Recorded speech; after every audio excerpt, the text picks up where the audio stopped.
Hello மக்களே, குட்டியாக ஒரு மினி விலாக் பார்க்கலாமா? ஸோ இன்றைக்கி வந்து என்னோடய காலையில் டைம் மட்டும் இந்த விலாகில் காணிச்சிருக்கேன். ஸோ காலையிலே நேரத்தில் எழுந்திரிச்சதுனால கூட்டி பெருக்கிட்டு செடிக்கெலாம் தண்ணி ஊற்றிட்டு ஃபஸ்ட்டாட்டு வெந்தய தண்ணி குடிச்சாச்சு. அதுக்கப்புறம் இன்றைக்கி பிரேக்ஃபாஸ்ட்டுக்காக இந்த மாசி சம்பல் தான் எடுத்திருக்கேன்.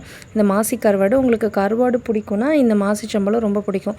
இதை வீட்டில் வச்சுருப்பேன்ல, குட்டி உரலில் போட்டு ஒன்றும் பாதியமாக இடித்து எடுத்துகிட்டு மிக்ஸி ஜாரில் சேர்த்துட்டு ஒரு 4 சின்ன வெங்காயத்தை வந்து போட்டுட்டு அதுக்கப்புறமா காரத்துக்கு ஏற்ற மாதிரி காஞ்ச மிளகா, நான் வந்து 3 போட்டிருக்கேன். அதிக காரம் சேர்க்கறதுனால ஒரு துண்டு தேங்காவை சின்ன சின்னதாக கட் பண்ணி போட்டுட்டு நல்லா மிக்சியில் அரைச்சி எடுத்ததுக்கப்புறமா கொஞ்சமாக எலுமிச்சை பழம் மிக்ஸ் பண்ணி கலந்து எடுத்தோம்னா சூப்பராக மாசிச்சம்பழம் வந்து ரெடி ஆகிடும். இதுக்கு உப்பு எதுவும் சேர்க்க வேண்டாம், அதுலேயே வந்து உப்பு வந்து இருக்கும். ஸோ உங்களுக்கு கருவாடு பிடிக்கும்னா மாசிச்சம்பல் ரொம்ப ரொம்ப பிடிக்கும். ஸோ இதில் வந்து நமக்கு ப்ரோபயோட்டிக் இருக்குது. இந்த மாசிச்சம்பலில் முட்டையில் ப்ரோட்டீன் இருக்குது.